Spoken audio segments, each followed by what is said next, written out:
Hi, everybody, and welcome to the Legacy Learning Series, a monthly online learning series with Legacy Pardes faculty in honor of Pardes's 50th anniversary. We're so glad that all of you are here to learn with us today. And we are really privileged to learn today with a Legacy faculty member, Rabbi Aryeh Ben David. Perhaps some of you know him from your time at Pardes, but for those of you who don't, Aryeh will introduce himself and we will dive into the class. One quick housekeeping announcement is please keep yourselves on mute throughout the class.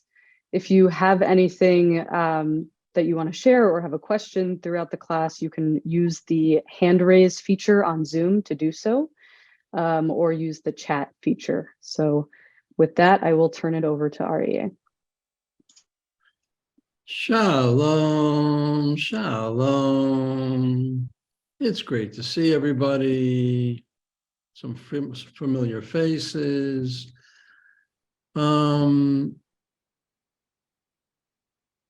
Raise your hand if we learn together.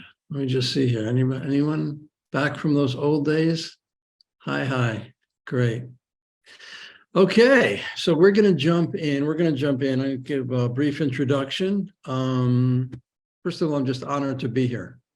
Pardes was a really a formative experience in my life with Sandra and our family.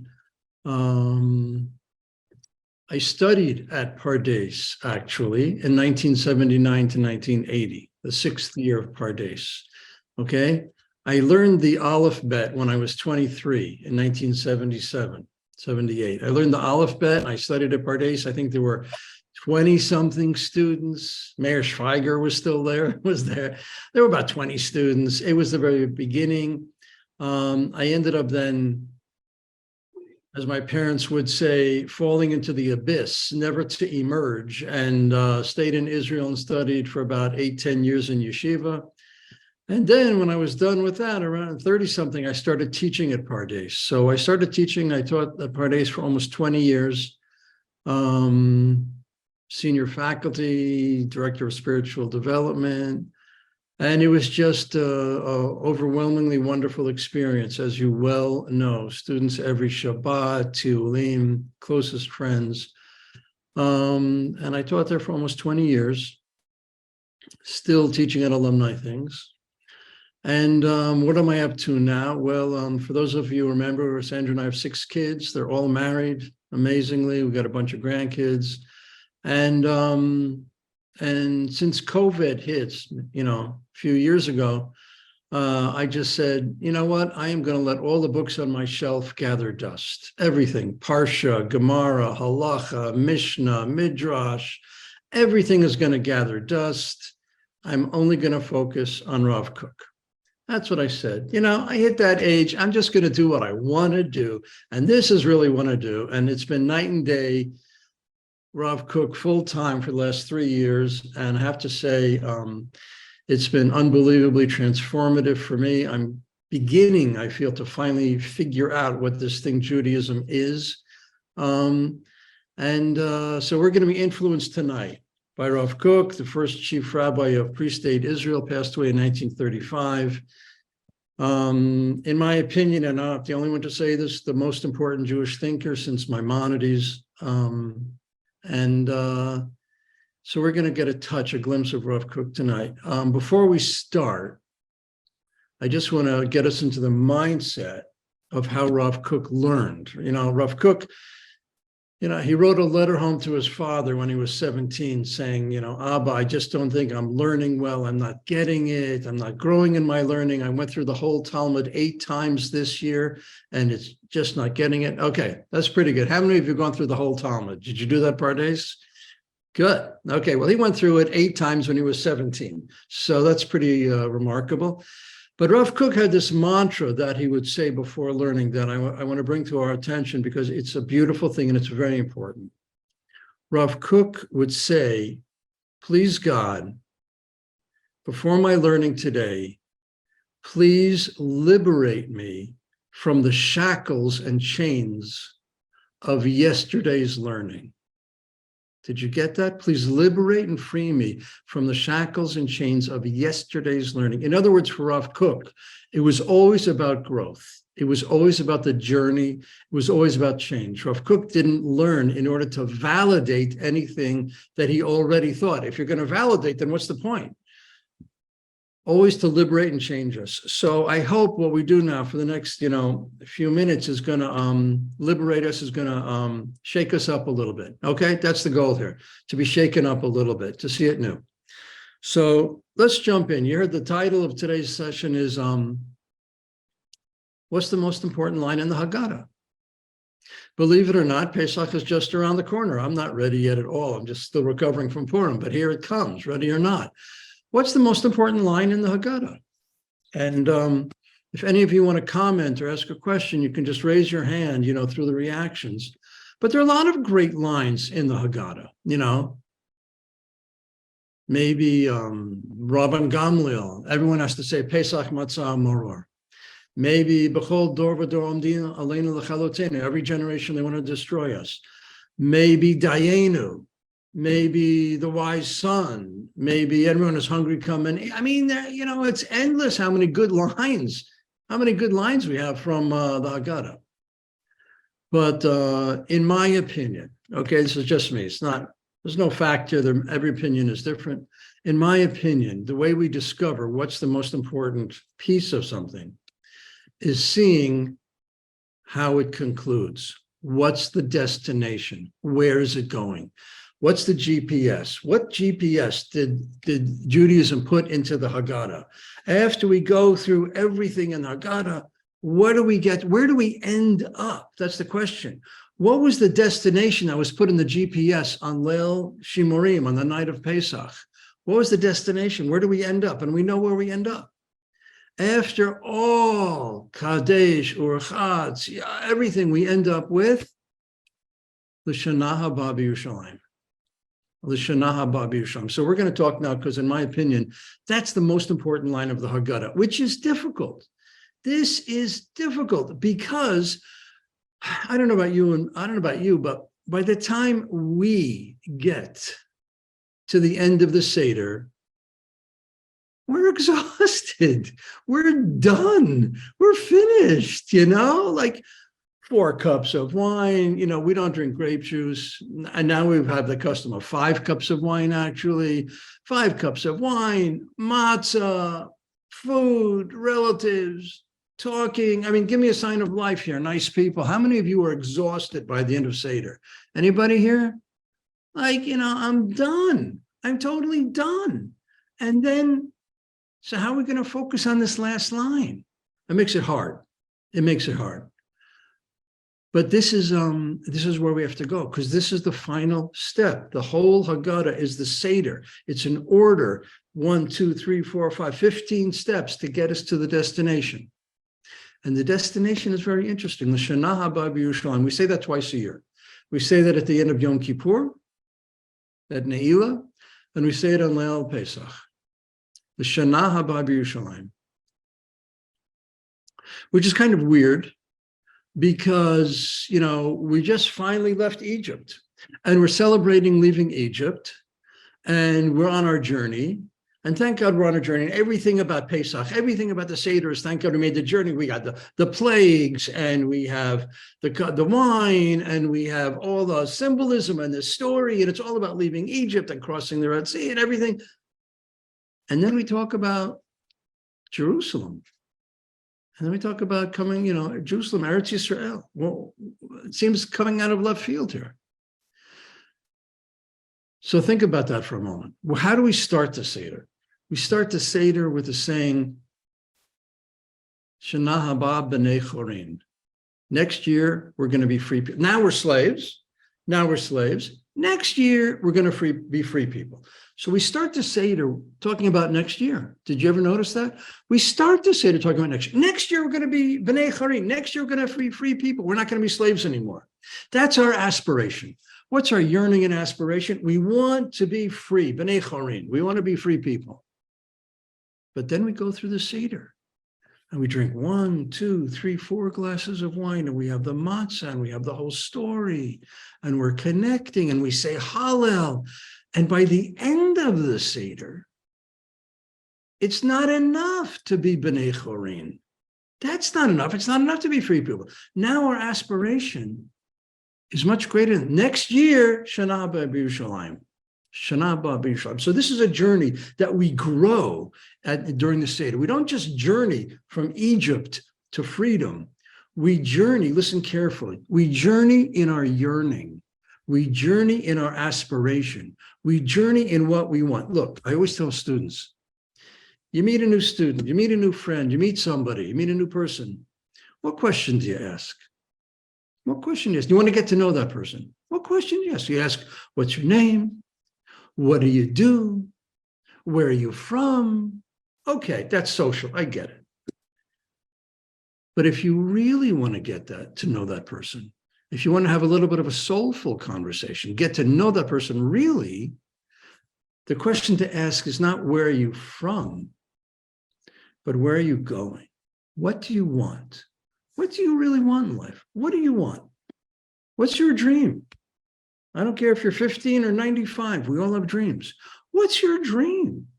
You learn so much about people. What's your dream? Sandra and I, when we met, the second or third date, we asked, like, well, what do you want in life? Where are you going? We were in our early 20s.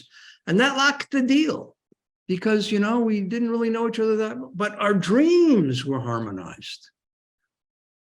That's really, if you want a soulmate, where are you going? So that's the question that the Seder asks us. The Seder asks us, what's your aspiration? What's your yearning? What's your dream? And we're going to Jerusalem. And I'm going to understand Jerusalem as we're going to Eretz Yisrael. Okay? So I like to start classes by skipping to the end. My wife always reads the end of the book first. That's how she does it. So I'm going to give you the punchline here, right at the end. Where are we going? Okay, so in other words, if you flake out and daydream and multitask me for the next 40 minutes or something, but here, this is where we're going. This is where we're going. Bottom line, the Seder is teaching us about who we are. And the Seder is teaching us, don't just exist and don't just be free. Dream, yearn, hope, aspire, dream. And don't just dream. Dream the biggest dream. Be audacious. Be chutzpahdik.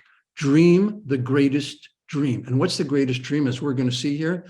The greatest dream is what Jerusalem and Eretz Yisrael promise us, which is dreaming the dream of creating unity and love in the world. That's the Jewish dream as I understand it. And I'm very influenced by Rav Kook. And Rav Kook said all of Judaism, Torah, learning, halacha, mitzvot, everything were vehicles and kelim and tools to help us become more loving people. Raise a hand here if you're a loving person. Raise a hand. Let's see. On a 1 to 10, give me a sign of life. On a 1 to 10, what number would you give yourself that you're a loving person? 7, 6, 8, 7, 8. That's pretty good. That's a passing grade. That's pretty good. But here's the deal, nice people. None of us are a 10. We're not a 10 because you can always become more loving. You can always, and this is Rav Kook.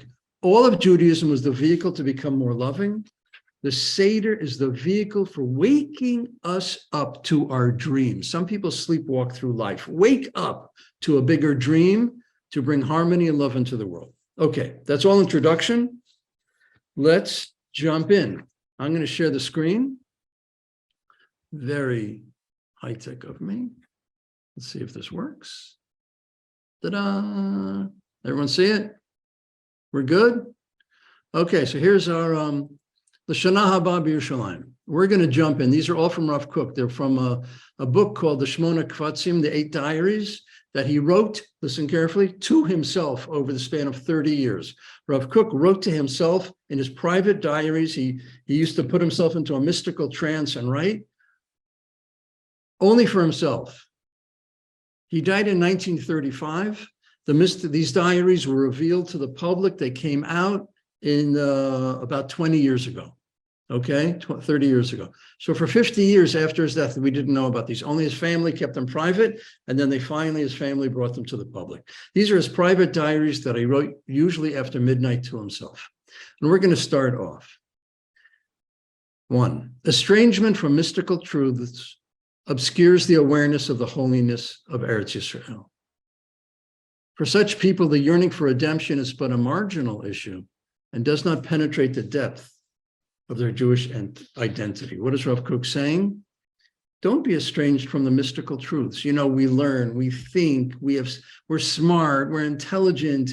We go to college, we go to graduate school, you know, we come to Pardes and choose to pay a lot of money to learn and use our brains and open the books.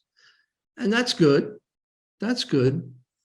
But there's a higher level of thinking. Rav Kook wore, since his bar mitzvah, he wore tefillin all day long. Very unusual. He wore tefillin all day long for his life. Why did he do that? Because he wrote that the tefillin that we put on our heads represented something that was higher than our brains. It was higher than our brains. And we would call that intuition, just a sense, a chush, an intuition that of something greater. And this channels into my brain, into my thinking. These are the mystical truths. They're beyond, I can't prove them. They're not empirical, but they're somehow brought down on a higher level that's known as prophecy. But says Rav Kook, mystical truths are central to the Jewish people. And this is what the role of Israel and Jerusalem is, to bring us to mystical truths. What was the point of Jerusalem? Jerusalem had the temple. What was the point of the temple, the Beit HaMikdash? Not sacrifices only, not the Sanhedrin. The point of the temple was the Holy of Holies, because the Holy of Holies was like the electric cord, the phone cord that we put in to Shemayim, to God. It allowed for mystical thinking. It allowed for Ruach HaKodesh. It allowed for prophecy. It allowed us to understand things greater than our brains. Give me a sign of life. Are you with me? We're okay? Message me if I lose you, okay? Let's go on. The mystical qualities of Eretz Yisrael, Skulata shel Eretz Yisrael, will bring about the revealing of the oneness. This is important here. Oneness of the ethical, spiritual, and intellectual realms with the material and social worlds, which give a new awareness for all of human culture. Oh my God, what is he saying here? What is he saying? We don't want to just be mystics. We don't want to just be prophets. We don't want to just have this sense of closeness to God. That's not the point. That's a vehicle. That's a tool. That's a means. What's the goal of that? The goal of that is to bring oneness into the world.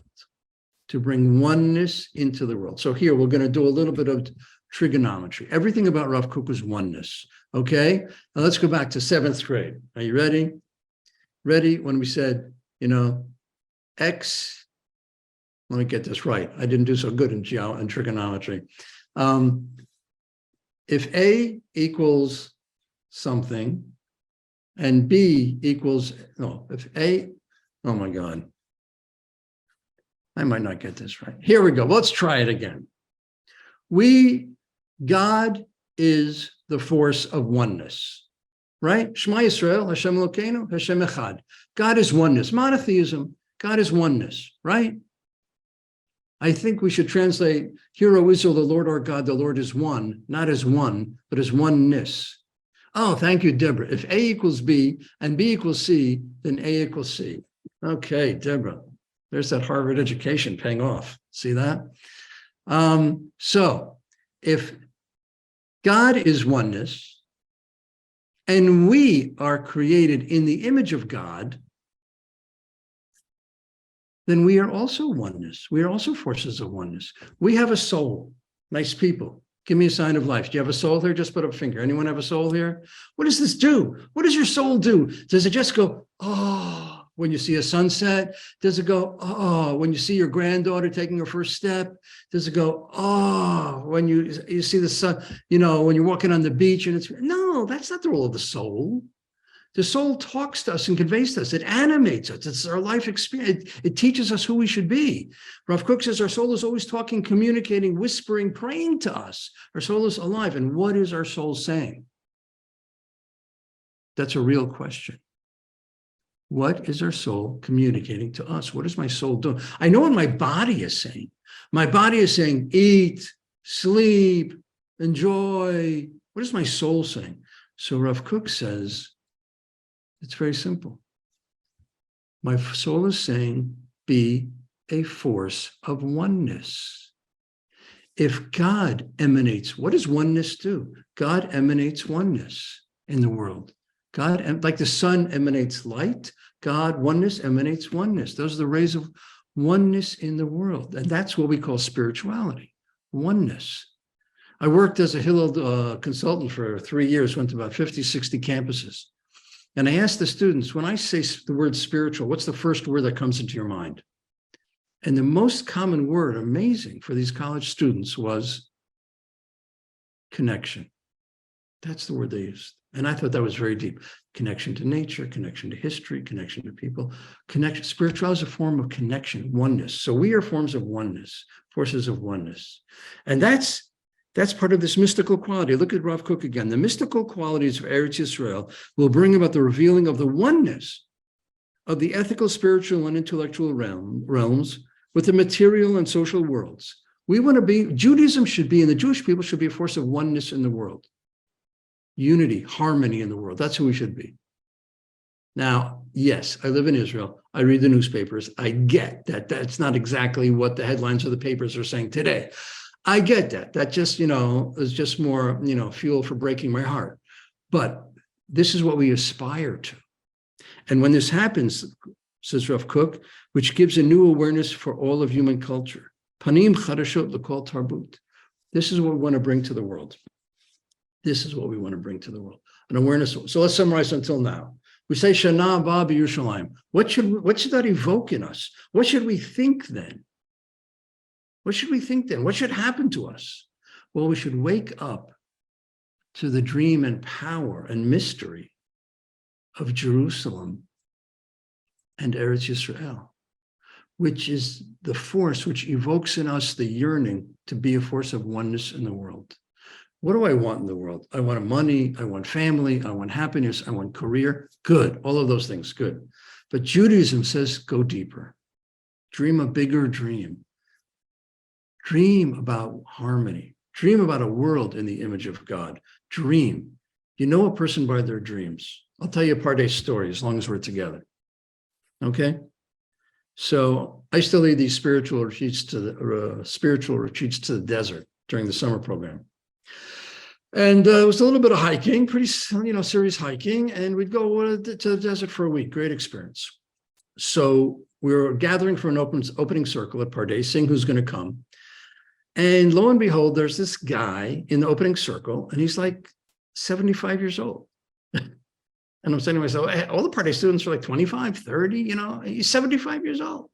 I try and talk him out of coming, but he says, I'm coming. We go around the room and introduce ourselves, and he goes like this. He says, I want you all to call me Jimmy.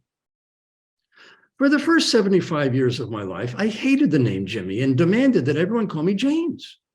But I am a work in progress, so call me Jimmy. Now, the Pardes students were totally shocked. Because they're thinking of themselves, this guy's half dead. Like, what do you mean you're a work in progress? Like, what progress are you going to do in life, But that's the story. We got to dream. We got to change and journey and grow and dream a bigger dream. That's what Seder is telling us. Dream the dream of oneness and unity. Let's go on. Source number 2. The air of Eretz Yisrael makes one wise. What does that mean, wise? What is wisdom? Did you ever think about that? We have a lot of words like that in Hebrew. We have chokhmah, which is wisdom. We have sechel, smart, intelligent. We have pikeach, you were cunning. We have a lot of words, knowledge, wise, smart, clever, intellectual. What does the word wise mean? What does the word wise mean? Chokhmah is a very particular kind of wisdom. Chokhmah is wisdom of eternity. It's God's wisdom. It's not facts. It's not knowledge. It won't help you do the crossword puzzles. Wisdom. And wisdom, Chokhmah for Rav Kook, always was the wisdom, was the power to bring oneness, wisdom of oneness, of eternity, of the bigger picture. Think of it like that, the bigger picture. Who's the chacham, the chachamah? Who are those people who are wise? When they are in a room with people, they get the big picture, not just them and not just who they get the whole social context. There's some people who know how to read the room. They're wise. What's going on here? What's the history of what's going on here? That's chokhmah. So what does Rav Kook say? Number 2, the air of Eretz Yisrael here makes one wise. It enlightens the soul to grasp the value of the oneness of the world. Dream the dream. Chokhmah, Hamachkim, and Olam HaMe'uchad, oneness go together. It goes together. In Eretz Yisrael, we draw from the light of Israel wisdom, from spiritual qualities unique to Israel, its life and worldview, which reflects the prevailing of the world of oneness and the vanquishing of the world of separation. Hitgabrut shel olam ha'muchad al ha'olam ha'mefurad. What does this mean? Nice people. I mean, just look at Israel politics, you look at American politics, you look at the world, you look at families, you look at ourselves, and usually most people work and out of self-interest. They have self-interest for themselves or for their families, or for their shuls, or their communities, or their political affiliations, but it's always the world of separation. It's me and not you. It's my party and not you. It's my team and not your team. That's how we discover our identities. That's how we define ourselves. That's what we put on our Facebook accounts. This is my team, my movies, and this and not that. Says Rav Kook, there's a higher level. Dream more.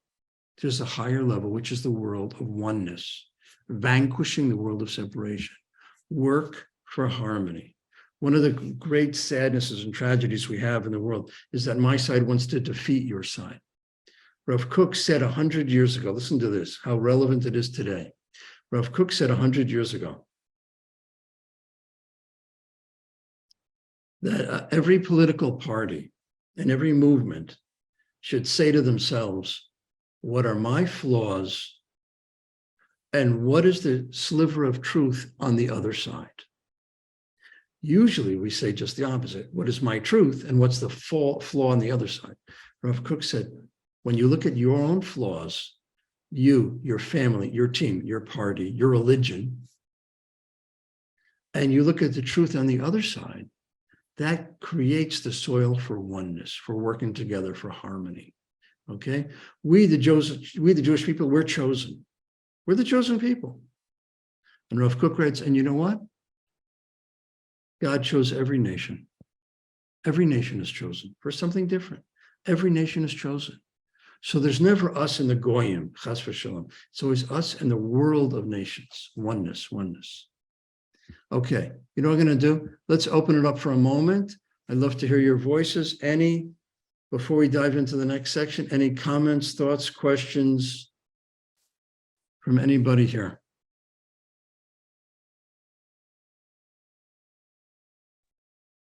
Should we just talk? Yeah, we'll take 1 or 2 people because we don't have a lot of time, but just unmute yourself and jump in. Okay. Just a quick question. Like all the things you've been talking about so far, or that Rav Kook was talking about, are pretty universal. What's the connection with Eretz Yisrael, Yerushalayim? Do you know what I mean? Absolutely. Great question. Good to see you, Chaim. Rav Kook, people say Rav Kook was the father of religious Zionism, right? But in his heart, really, he wasn't a Zionist. He was a universalist. He was a universalist who had the role of being the chief rabbi of Israel. These things are hopefully for every nation. What are the Jewish people? What is our role here?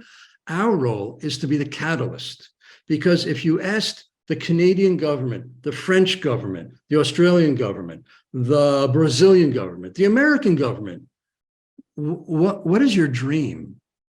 Most of their governments, the people, they wouldn't say our dream is world harmony. Our dream, they don't have those aspirations, life, liberty, and pursuit of happiness, right?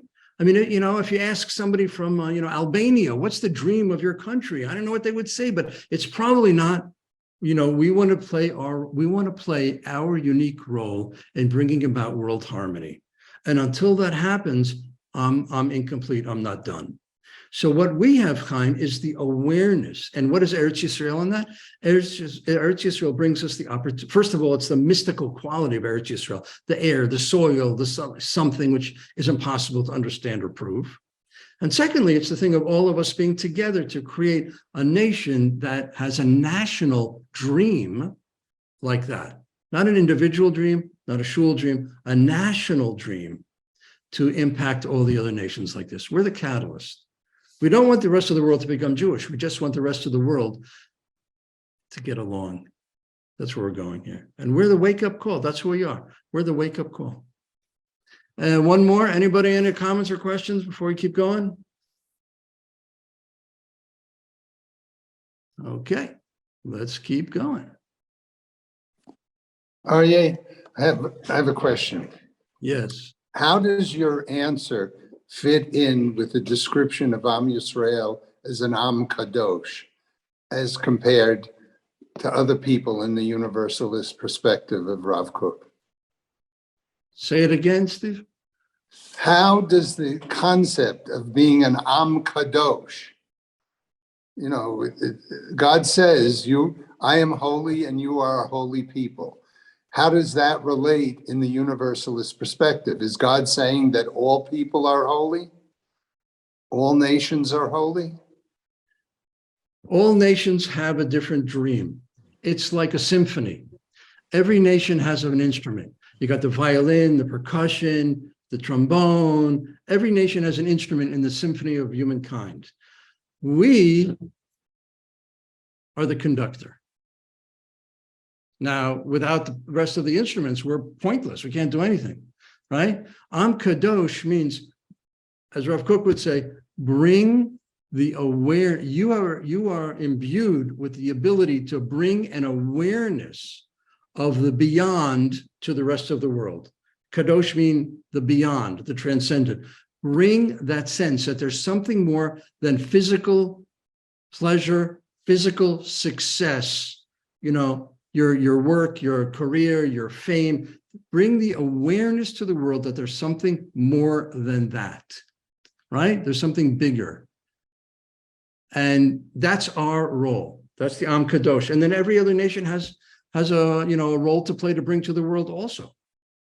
Rav Kook, Rav Kook wrote in many places, as we'll see, I love all nations. I cannot not love all nations. Okay?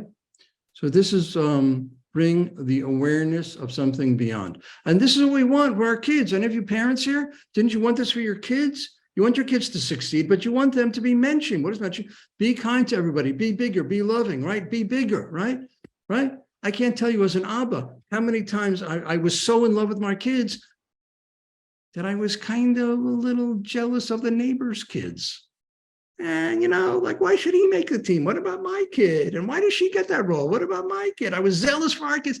That's not seeing the big picture.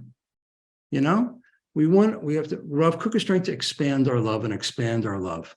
And that, believe it or not, is the role of Jerusalem and Eretz Yisrael. People would come up to Jerusalem. Every place in Eretz Yisrael was owned by one of the tribes. The tribe of Yehuda, the tribe of Dan, the tribe of Menashe, except for Jerusalem. Jerusalem, nobody owned Jerusalem. It was not one of the tribes. Jerusalem was, in a sense, universal. It tried to evoke this sense of bigger picture, not tribalism, right? We have the expression in Hebrew, you meet another Jew, you say, oh, you're one of the tribe. Jerusalem was beyond tribalism. Jerusalem was take all that tribalism and bring it to universalism. It's a bigger bigger. And it's a great aspiration. I fail almost every day. I open the newspaper and I read the headlines and I go to the sports page and maybe I'll get to page 4 and 5 and I'll see, oh, there was an earthquake or a mudslide in India and hundreds of people killed. And it doesn't really affect me that much. Rav Kook would be aghast at my reaction. We should be, we should try and live this universalist dream also. Let's take a look, another look. The best is yet to come. What is this oneness? How does it express itself? So we're going to look at 3 examples of this oneness. Number 3, in Israel, Be'eretz Yisrael, Afshar Lasig Ech Shehabasar Shel Haguf, HaYisraeli Hu Kadosh Mamash Kedushat Neshama. This was one of the most controversial, provocative, and unpopular statements of Rav Kook. What does oneness mean? Oneness starts with body and soul. Body and soul. You have a soul, that's holy. You have a body. Well, is that holy or not? Well, a lot of religious people say, I want to be abstain from all bodily things. I'll be an ascetic. I'll only be spiritual things. Rav Kook asks, well, who exactly created your body? Didn't God create your body? And you got the perfect body that you need. So many people I know, I don't like my body. I got to lose those 5 pounds. I wish I were taller. I wish this or that. Rav Kook says, God gave you the perfect body for you, gave you your soul and your body to clothe your soul. So what does this mean for us? Rav Kook got into a giant argument with the rabbis of his generation because he wrote in praise of exercise. He wanted to put a pool, actually, in his yeshiva. Tiulim, hiking, drama, art, music, all of these non-Torah things seemingly have the power of Kedusha, says Rav Kook. We have to bring everything has this power of Kedusha, the physical as well as the holy and spiritual. This was a huge revolution and is still not accepted by most of the Jewish Orthodox world. Let's go on. Number 4, not only oneness physical, body and soul, but oneness, says Rav Kook in number 4, in truth. The lack of Ruach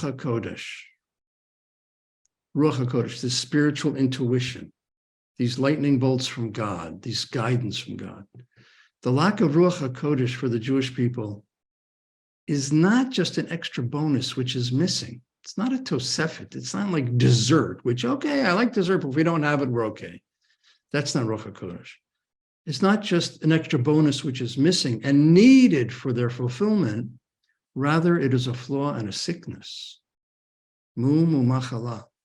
And in Eretz Yisrael, it is a painful disease that must be healed. It is a painful disease that must be healed. Ruach HaKodesh. Now, this is way beyond the way we usually think, and this really never came up for me in my 20 years of Pardes. It's way beyond, right? I mean, most of you went to give me a sign of life. Anybody here go to college? Anybody go to graduate school? Like you learned, you studied, you wrote, you thought, you tried to be smart and everything. But what was the goal of it? What was the goal? The goal was to think and understand and maybe come up with a new thesis. Says Rav Kook, we got to go beyond that. There's a whole level and layer beyond that. And listen carefully now. God gave me a soul. I have a soul. That's the good news. Here's the bad news. The bad news is I have no idea how to use my soul. Like I have an IQ of like whatever it is. It's a number. That's my IQ. Like how am I supposed to figure out a soul? How my soul is an image of God, is part of God. A soul is transcendent. A soul is eternal. A soul is Ein Sof. A soul gives me life. How am I supposed to? I just have a brain. God gave me this gift. I have no idea how to figure it out. I mean, what would happen if I gave you, like, for your birthday, I said, here is this, I don't know, super modern computer thing. And you said, wow, does it come with instructions? I said, no instructions. You have no idea what to do with it. So I have the soul. Did you ever ask yourself that question? How am I supposed to figure out what my soul should do in life? I mean, what if I said to you, listen, I have a pill I have a little pill. And when you take this pill, you're going to be have a direct connection to your soul and hear your soul, and it's going to convey to you exactly the life that you're supposed to live in this world, your optimal life. How much would you pay for that pill? Give me a sign of life. How much would that be worth? Like, that would be worth everything. So many times did you ever feel in my life, so many times I felt I'm just in the wrong place. I'm in the wrong place. Like, I'm a little lost. I'm not, like, well, give me a sign, God. Give me a sign. What should I be doing? Give me any of you ever feel that way? We pray for these things. Well, what if I said, oh, I got this phone. I got this new it's not a smartphone. I got a soul phone. I got this soul phone. And when you listen to it, it goes straight to your soul and it tells you, this is where you're supposed to be in the world. That would be a pretty cool thing. So we don't have a soul phone, but we have Ruach HaKodesh. What does that mean? It's the guidance. It's the guidance for how I should live my life. And Rav Kook says very often it comes as a boom, a spiritual lightning bolt, he calls it. Barak Nishmati. It's just pow, bing, moment of awareness. Give me a sign of life, nice people. Did you ever in your life have a spiritual lightning bolt? Did you ever have a bing? This is what I got to do. I'm seeing yeses here, right? Bing. Met Sandra, bing, 45 minutes, we're getting married. I got it, 45 minutes. Forget this, long, drawn out. I mean, it took Sandra, I got the lightning bolt first. It took her a little bit longer to get it. Okay, fine. But, there it is. I get off I come to Israel. I'm 23 years old. I know 6 words of Hebrew. Kelev, Yeled, Yelda, Shalom, Shabbat. 6. I get off the plane. Bing, I'm home. What do you mean I'm home? I don't even have a third cousin in Israel. Bing. I get accepted into a PhD in clinical psychology. My parents are happy. You're finally going to have a career. It's a good program. You'll be a psychologist. 6 months into the program, bing. I think I want to go to yeshiva. I mean, their world just completely collapsed. But bing, why? I can't explain it. This is these are moments that are real. We can't understand them. We can't convey them to somebody else. We may not even be able to convey them to ourselves, but they're real, and I experience it. This is Ruach HaKodesh. I don't have to be Isaiah and Yechezkiel and Ezekiel and Moshe Rabbeinu to have a moment like that. We all have moments like that, these intuitions. And when do these intuitions happen? They happen when our ego and ourself, we get out of the way, and we just open ourselves up to listen. This is what prayer should be, but that's another class. Just listening and opening ourselves up to that. Ruach HaKodesh. In Eretz Yisrael, we have Ruach HaKodesh, listen carefully, on a national level. This, not just on an individual, but on a national level. That is why the Jewish people in Eretz Yisrael and our elected ministers and government are such forces of oneness in the world. I know that's a little heartbreaking and tragic. I'm not going into politics, but it's an aspiration. It's a belief. It's a hope. Look, let me say one more thing about these hopes. We, the Jewish people, are amazing because most people, when calamity and despair hit, they give up the dream. They thought that was just a dream. It was ridiculous. What was I thinking? Castle in the air. We, the Jewish people, despite 2,000 years of tragedies and destruction and persecution, we didn't forget the dream. We're always saying, L'shana haba b'Yerushalayim. Just chew on that for a moment, nice people. Just chew on that.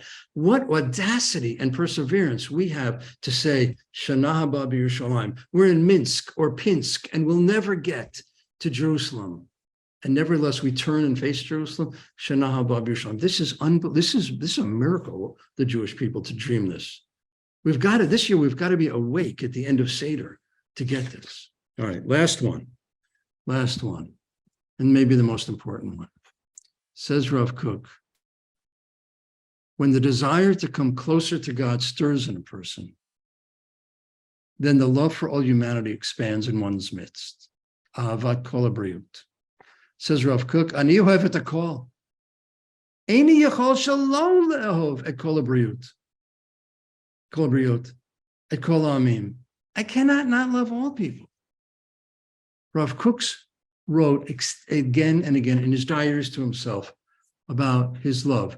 For Rav Kook, growth, listen to this, growth in emunah, growth in Judaism was always paralleled with growth in becoming a more loving person. Rav Kook, the rabbi, should be the most loving person in your community. Learning Talmud, learning halakha, whatever you're learning should always, the result of it is not to give a Devar Torah and make you smarter.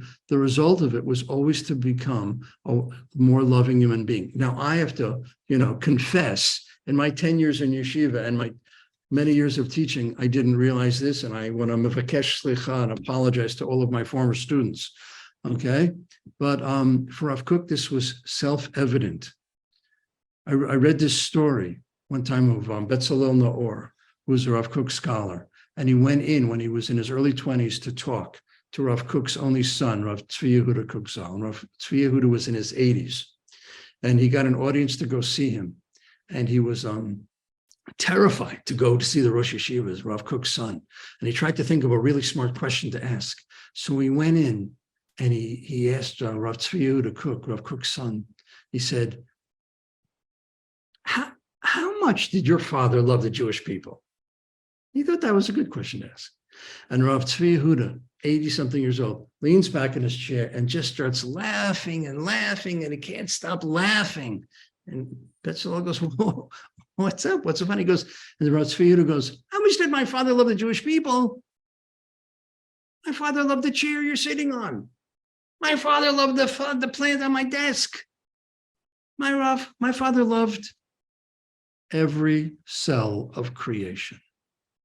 My father loved every cell of creation because every cell of creation has the DNA of the spark of God. And that cell of creation would not come into the world if not for God bringing it through the power of creation. Every cell of creation. This was the dream that Rav Kook said. Ani ohevet hakol. And this, nice people, is oneness. Oneness is easy with God. Oneness is hard to treat my body as a holy vessel. I do many things that are not good for my body. How could I do that? Oneness is praying to have Ruach HaKodesh and have intuition to guide me and us. And oneness is always exhibited and demonstrated through loving. I hope that you discovered during your year at Pardes, your time at Pardes, that not only did it deepen your Jewish identity and your learning and your sense of belonging, but it evoked in you a soulful response that you discovered in yourself you could become more a loving person. And this is how we travel through Seder. We start off, mignut l'shvach, we start off, my father was a wandering Aramean, oh God, I just want to be free, I just want to get out, it was so terrible. Maror, all the bitterness, we just want to get out. And then we go and we get to Hallel, and we celebrate. And after 4 cups of wine, we can finally, and Hallel, we can finally get to Shana Haba Yerushalayim. We can finally get to the awareness that we have the responsibility to bring Jerusalem to the world. The Gemara says that one day, Jerusalem will expand to the whole world. Beautiful, beautiful. One day, the wisdom of love from Jerusalem will expand to the whole world. And that's what we do. Listen, I wrote a couple of books on prayer, and, I also apologize for those, but I finally am beginning to understand that there really is only one prayer. According to Rav Kook, there's really only one prayer. Please, God, what can I do today to become a more loving human being? That's the only prayer. Please, God, what can I do today to become a more loving human being? Because when I become a more loving human being, I bring oneness into the world and connection. And that is bringing God into the world. And we know that because when we do, I was doing a Shabbaton in Cleveland many years ago. And they asked me to do a Friday night program for about 50 high school kids. So we get together, it's Friday night, and I ask them this question, high school kids, when was the last time you felt really good about yourself? I asked them, when was the last time you really felt good about yourself? And we went around the room. And it was amazing because no one said when I got 100 on the test, when I got into college, when I won the race, when I got this award. Nobody said that. They all said things like when I went over and visited my grandmother, when I volunteered and I helped that person. We feel good when we do acts of love. That's how we are hardwired. That is our soul. We feel good when we eat Ben & Jerry's, coffee, buzz. That's how we're wired. We don't have to learn how to feel good we feel beauty when we look at a double rainbow. Nobody has to teach us that. We're hardwired. And when we do an act of loving, we feel good about ourselves. And that's the oneness. And this is why Shana Haba B'Yerushalayim at the end of Seder is basically saying, this is what it's saying to us, nice people, bottom line, and then we'll open up for comments. This is what it's saying to us. It's saying, you thought you journeyed? You thought you left Egypt and you got free? You thought that's what it's about? Just to create another name? You thought that's the goal of leaving Egypt? You're not there. You got to dream much bigger. You got to dream to become a force of loving to impact the whole world, oneness. That's your dream. And you know what? I'm kind of resolved. I don't know if I'll see the realization of this dream, but I'm still going to dream it. And this is our inheritance to pass on this dream. Shana Haba B'Yerushalayim. Become a people that dreams the biggest dream and let that impact us. And then we have, at the end of Seder, we start counting the Omer. And we go 1 day, 2 days, and then we get to Har Sinai. And when do we get the Torah at Har Sinai? What does the Gemara say? Because we stood at Har Sinai, Ke'ish Echad, B'lev Echad, as one people with one heart. When we journey and become oneness as a people and exhibit oneness as a people, then we merit receiving Torah and bringing it to the world. It's not how much we know. It's not even what we do. It's how we relate in loving and welcoming and harmony with others. Okay. Nice people. I've probably talked too much. Thoughts, comments, what did this evoke in you? Any thoughts, comments, reflections? I have a question. Chaim, you're up again. Wait, Chaim, hold on 1 second. Let me just see if anybody wants to jump in. Good, I want to hear your voice. I see Jeffrey and Moshe. Jump in.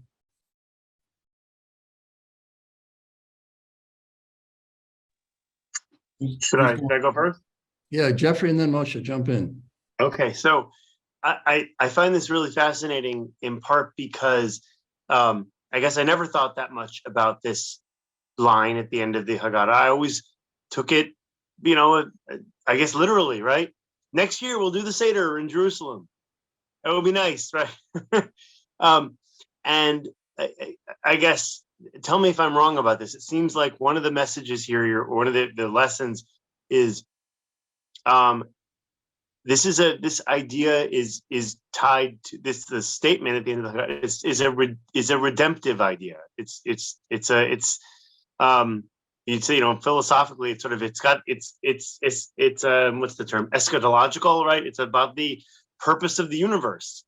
And so here's my question, I guess, although there's something I find very attractive and meaningful about that, that gets to some of the hardest and difficult to sort of grapple with ideas of Judaism, for myself, and I go out on a limb, I suspect for a lot of people. This is the messianic parts of Judaism are hard. That challenges everything we want to be about as kind of modern brains. So I want your thoughts on that. Jeffrey, great question. This is my answer on these things. I was a philosophy major in college, but I'm not interested in that now. I'm not interested in theology or philosophy. I'm interested in what do I need to do? What do I need to do? How should I lead my life? And what Rav Kook is saying here is you have to know where you're going to know how to live today. You have to know how to live today. You can only know today by knowing where you're going. And we have this beautiful expression in Hebrew, olam haba, but we translate it wrong usually. We say the world to come. No, olam haba, the world that is coming.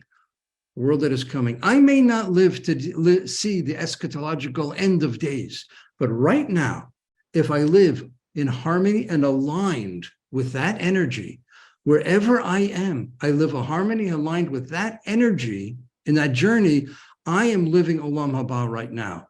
That's what I can do. I can have a taste of olam haba, the world that is always coming right now, if I live aligned with that dream. So I don't know eschatology, what, blah, blah, blah. I'm not smart enough to know.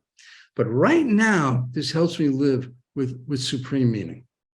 And there's more to say, but we don't have time. I'm going to let Moshe jump in. Thank you, Jeffrey. Okay, when you started out, or as you were getting into your comments, it seemed so overwhelming, but in the end, it seemed really simple. We all have within us the power to do this. It's just sort of opening our eyes to that reality, and it's going to be step by step. It's going to be a lot of steps, but it's what we do every day when we're out there. We're all out there in the world, and just, what is it? Just do it. It's really simple. Right. Rav Kook wrote, absolutely, Moshe, absolutely. Rav Kook wrote in praise of simple people, not rabbis, of simple people, because he said a lot of times simple people just get it. They get it. What Nechama Leibovitz used to call taxi driver wisdom. They get it. This is what I love about his saying, I can do this today. And I had a meeting today with my accountant, who's not a very nice guy, and he tends to scream at me. And I really invoked Rav Kook beforehand. Today, I'm just not going to get triggered. Today, I'm going to become, and it was a little victory. So I didn't make world peace, but in my little corner, I had a little victory, and I wouldn't have been able to do that without prayer for Rav Kook. So absolutely what you're saying.